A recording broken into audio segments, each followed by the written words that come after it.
For 70 years, Dada has been tended like a holy flame. The same lines, the same photographs have been trotted out again and again. The trick is to catch Dada triviality, Russian folk song nights, vellum folios of the new poetry, along with Dada mystery, the burden of Holzenbeck's helpless, never-ending exegesis, to catch what has always been obvious and what has always been out of reach. Typically, Holzenbeck, who gained entry into the New York psychoanalytic community by way of a didactic analysis with Karen Horney, put it best, quote, "And so as a doctor, I was a success," end of quote. He wrote in 1969, 5 years before he died. Quote, "And as a Dadaist, the thing closest to my heart, I was a failure," end of quote. The point is not to ask what he meant. That was his business. The point is to ask what it would mean to live with that kind of phantom in your heart. Strange things happened in the Cabaret Voltaire. The members of the band played themselves, but they also called up a Frankenstein monster to a hoodoo beat, which played them, a monster mash. Raoul Vaneigem replayed it for the Situationists in The Revolution of Everyday Life. Working to cure themselves and their civilization of their discontents, working in the last analysis more coherently than Freud himself, the Dadaists built the first laboratory for the revitalization of everyday life. Their activity was far more radical than their theory. Gross, quote, "The point was to work completely in the dark. We didn't know where we were going," end of quote. The Dada group was a funnel sucking in all the trivia and rubbish cluttering up the world. Reappearing at the other end, everything was transformed. Though people and things stayed the same, they took on completely new meanings. The reversal of perspective began in the magic of the rediscovery of lost experience. Fixing the precedent for Debord's reversible connecting factor, Vaneigem didn't care what Dada had been. Like the Dadaists as they tried to say what they'd done, he was trying to find the limits of what their moment could be made to say, attempting to put into play the central tenet of situationist theory, that the nature of social reality and the means to its transformation were to be found not in the study of power, but in a long, clear look at the seemingly trivial gestures and accents of ordinary experience. Vaneigem was glamorizing what once actually happened, not caring if it had or not. He was writing a how-to manual on revolution in modern society, a revolution to be made with the means available to anyone who at home felt like a tourist. With his glamorization in place, Vaneigem was calling on his readers, whoever they might turn out to be, to act out. He was contriving a prophecy of May 1968 when so many of the lines in his book would be copied onto the walls of Paris, then across France, and then, as the years went on and the words floated free of their source, when the book had been lost in the vagaries of publishing and fashion around the world, quote, "Act locally, think globally," end of quote. I can read today on a bumper sticker in my hometown. Vaneigem wrote the words, though the person who bought the sticker will never know it.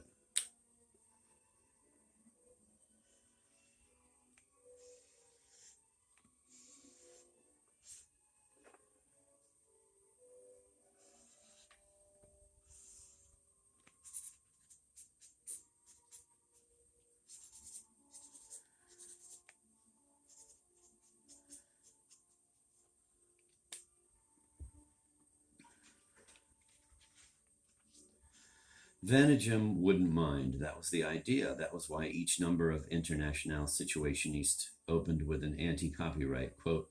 "Any of the texts published in IS may be freely reproduced, translated, or adapted, even without notice of their origin."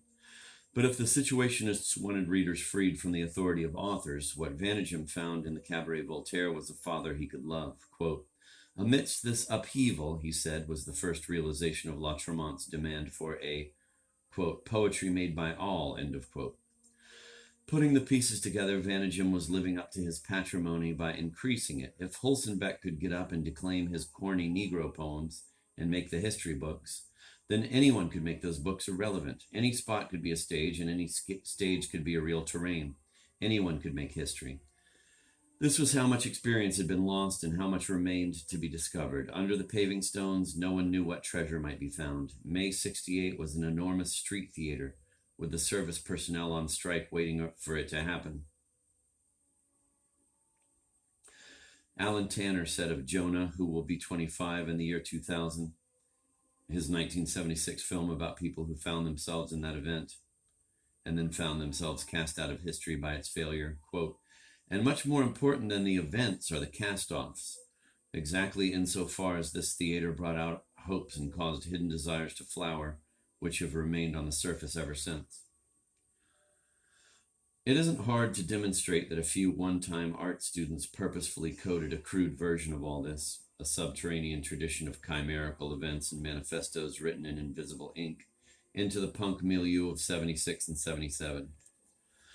It is less easy to demonstrate that as a constellation of hidden desires, the time during which those desires remained hidden, and the magic of rediscovering both the desires and the time, all of this was blindly coded in certain rhythmic shifts and turns of phrase, so that each gesture and accent bespoke the negation of an old world and a reach for a new one. But that is why every good punk record can sound like the greatest thing you've ever heard. And that is why the Dadaists never got over it. They saw the transformation of the world for a few days in a Zurich bar. And while they glimpsed fragments of that vision for the rest of their lives, they never again saw it whole. Quote, "Though people and things stayed the same, they took on completely new meanings," end of quote. As the Dadaists walked the clean streets of Zurich the day after the night before, they saw shoppers taking off their clothes, heard clerks saying blago bung instead of thank you very much, felt alleys rising into fire escapes that leaped over buildings which collapsed under the weight of the people pouring up the stairs. The Dadaists sensed the power to think anything, to say anything, to do anything, but they kept quiet, talking only among themselves, storing up their doubt, their laughter, and their rage for the night to come, when they would pour it all out, when everything would be thought, said, and done.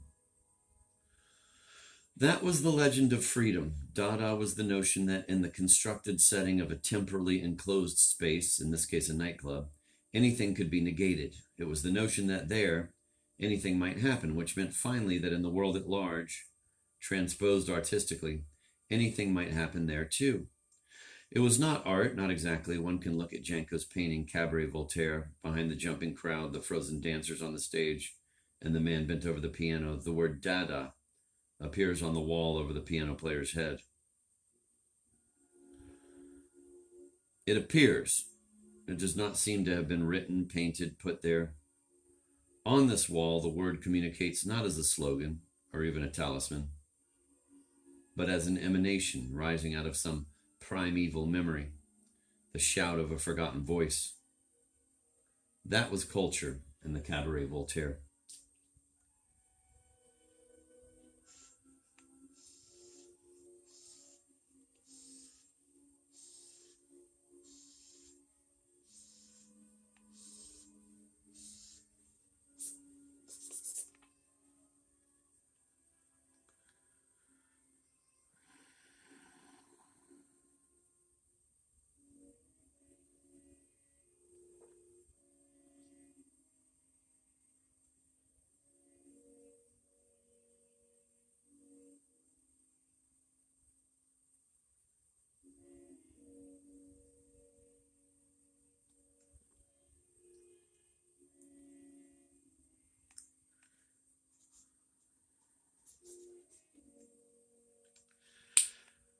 Arp, quote, "We were given the honorary title of nihilists. All they shared was the conviction that the world they were asked to accept was false. They were gratified by reviews accusing them of turning the legacy of Western civilization into manure. Damned for their barbarism, the next night they tried to see how far they could take it. Legs were ripped off tables. They saw legs ripped off bodies. Glasses were smashed. They saw spectacles smashing. Eyes lying on the ground. Blood was spilled. They swam in the river. It was a play, staged in competition with another theater. Ball, 16 June 1916, quote, "The slaughter increases and people cling to the prestige of European glory. They cannot persuade us to enjoy this rotting pie of human flesh they present to us. One day they will have to admit that we reacted very politely, end of quote. In 1918 in Berlin, that would be Holzenbeck's argument, his first rebuke to all that had happened in the Cabaret Voltaire and all that hadn't. Dada was nothing more than the theory and practice of the right place at the right time. What was new was the discovery that both could be created. That was the legend of freedom. What was old was the dim apprehension that whatever was created would outstrip its creators forever. That is the tone of every Cabaret Voltaire memoir, a sense of what those who were there didn't see, the specter of a creature that stood head and shoulders above all present. And this, the conviction that there was something in the 20th century that could never be understood or controlled, was the Gnostic myth. The ultimate justification of social control in the modern world was ancient. Human beings were sinners, and that was why there was evil and suffering on earth. Human beings were sinners because original sin separated them from God. In that separation was the ubiquity and permanence of sin. Its guarantee as the first principle of human life. This was the source of all other separations: patriarchy, authority, hierarchy, the division of humanity into rulers and ruled, owners and workers, the separation of every individual from everyone else, of oneself from oneself. But Gnosticism, in its countless forms, over thousands of years, had always denied that any of this was so. There was no necessary separation of human beings from God, the Gnostics said, because even as God created human beings created God, and whoever achieved this knowledge became, quote, not a Christian, but a Christ, end of quote. The root of evil and suffering was ignorance of this first principle of human life.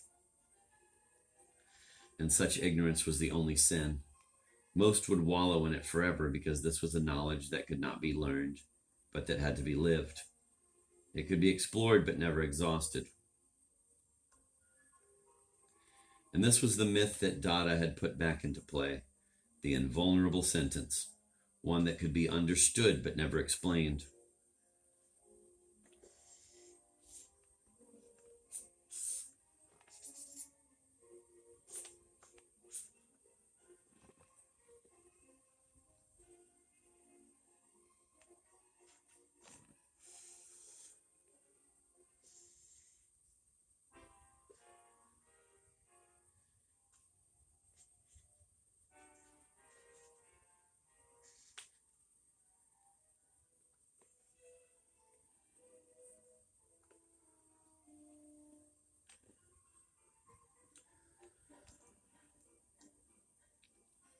When in 1984, Henry Lefebvre dismissed Dada as a pseudo-sorcery, solely the spirit that says no, the vain proclamation of the sovereignty of the instant, he knew he was right, but he also knew that he had not been in the right place at the right time. His snottiness was jealousy. Only 8 years late, and he had missed it. A half-century later, Lefebvre was no longer jealous. Zara was dead, Ball was dead, Arp was dead, Holzenbeck was dead, Hennings was dead, and Janko was forgotten. Still, though Lefebvre had indeed picked up the pieces and put his name on the theory of moments, Lefebvre had yet to forget what he had missed. Reliving the legend in 1975, speaking into a tape recorder for an interviewer, Lefebvre forgot that just 2 years before he had cursed the legend, the, quote, long line of failures, self-destructions, and fatal spells, end of quote, the line he himself traced from the beginning of his friendship with Zara to the end of his friendship with Debord. He forgot that in 1925 he signed his name to, quote, revolution first and forever, end of quote, to what even at the time he recognized as a careerist imitation. He was a teenager when the Dadaists took the stage, and now as an old man whose life's work had been the investigation of, quote, modernity, end of quote, he said so queerly that what was truly modern about modernity, what was actually new, what was really interesting, was not its works, technology, abundance, the welfare state, mass communication, and so on.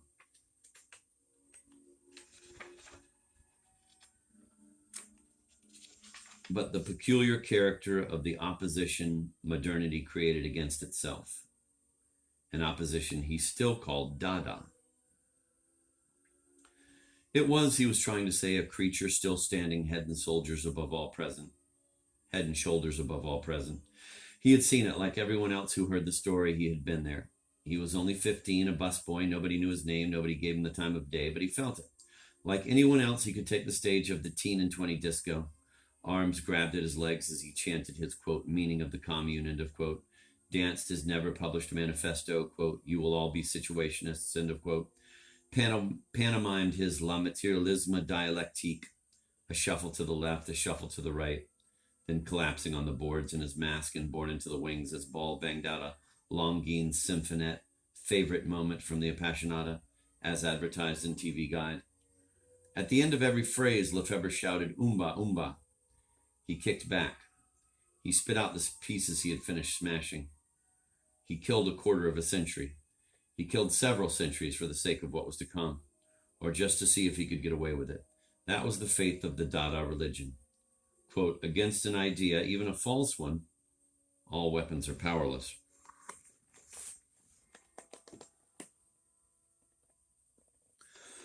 The crash of yesterday's art. In 1974, I was writing about Elvis movies. The films were so shoddy, I thought they seemed to embody a whole new kind of cinema. The 1960 GI Blues was my example. When Elvis strums his acoustic guitar, I said, an electric solo comes out. When bass and guitar are seen backing him, you hear horns and piano. When he sings, the soundtrack is at least half a verse out of sync. Someday, French film critics will discover these pictures and hail them as a unique example of cinema discrépant. There will be retrospectives at the Cinematheque. And not long after, Elvis movies will be shown on U.S. public television, complete with learned commentary deferring to the French discovery and bemoaning America's inability to appreciate its own culture. End of quote. But one can never underestimate the left bank where in 1951 Isobor Issou launched his, quote, Manifeste du Cinéma Discrépant, end of quote. Well before anyone heard of Elvis Presley, and 30 years before I heard of Isidore Issou, the manifesto was the rallying cry of his film of that year, Traité de Bève et d'Éternité, Treatise on Slime and Eternity. Our school, Issou later wrote, has gone beyond synchronism and even beyond harmonious asynchronism, what apparently Elvis movies would begin to offer with GI Blues, Jailhouse Rock, and other 50s Presley films were synchronized, and has revealed total anti-synchronism, or discrepant montage, which breaks the unity of the two pillars of film, the sound and the picture, and presents them in divergence from one another.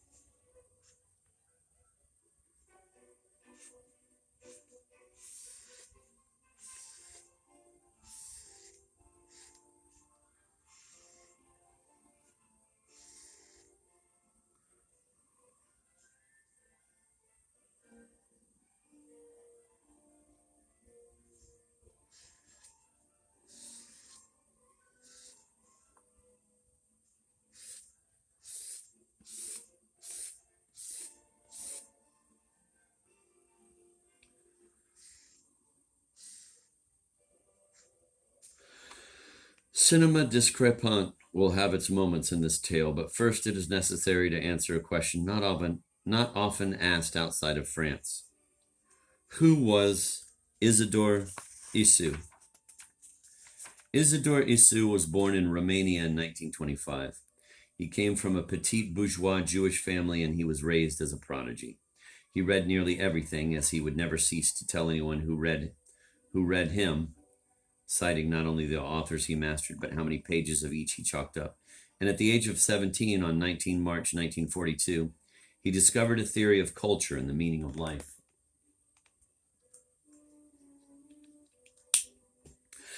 Issou began with a first cause. The motor of social evolution was not the instinct to survive, but the will to create. Creation was the highest form of human activity, and art was its essence. Through the act of creation, the artist moved from the slime of unconscious existence to the eternity of history consciously made.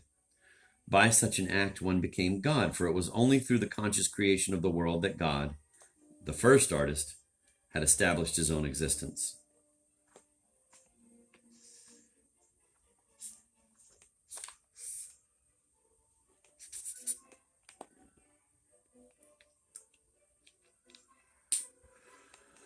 Within this circular ensemble of premises, there was already a system, a set of rules. The first was that not even God was free from the laws of creation. Creation was never simply a matter of a purely subjective intervention against the slime. Creation meant the recognition and the purposeful use of the mechanics of invention. All aesthetic forms and the social formations they spoke for, political structures, temporal styles, modes of seemingly natural behavior, moved from a stage of amplification, to a stage of decomposition. This was the history of human existence, and nothing could stop it. The point was to master it. In the period of amplification, any new form, impressionist painting, industrial capitalism, bourgeois gentility, short skirts, works as a metaphor for life itself. The new form reaches out to incorporate the world, to transform it. Within the prism of the metaphor, life seems whole and full of meaning. Then the new form reaches its limit, begins to decay, and life shrinks. One can see that God was the first victim of this first law of the mechanics of invention. Look at the Bible. Out of the slime, paradise. Then rot, corruption, the slime, a faint memory of a golden age.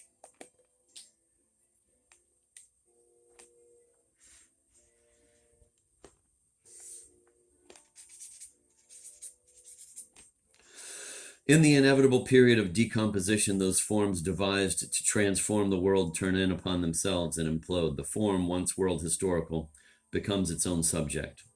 History stops, action is replaced by an endless series of repetitions.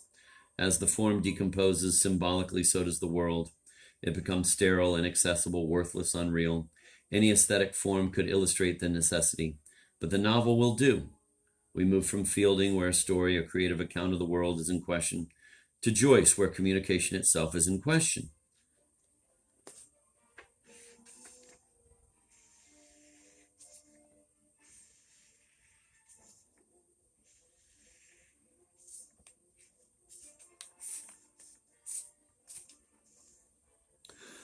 The result is the post-Joycean novel, which asks no questions and communicates nothing. It is merely a set of empty gestures, a dead commodity, a thing whose only use value is its exchange value. We move from eternity, Fielding is still read, and as you read him, you still feel the world changing, to slime. To believe that the present-day novel will be read in 100 years is not to praise the novel, but to condemn the world.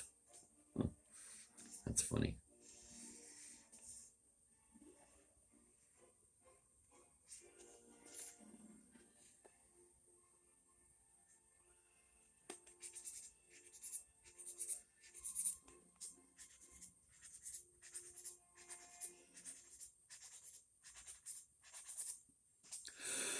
Smashing the faith in genius, the belief that God blessed the artist with special powers and guided his hand towards some transcendent revelation, Dada had revealed the process.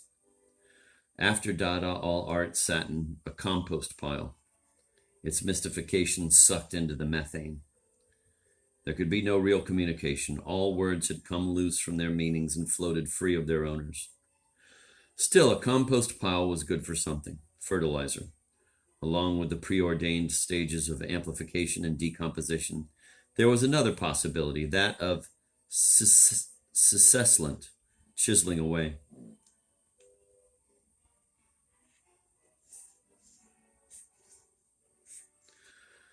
This was active, conscious decomposition, and it was the only means to active creation. The true artist, the true God, would position himself as a lever beneath the edifice of art. He would force it toward changes that were, because of inertia and fear, everywhere resisted.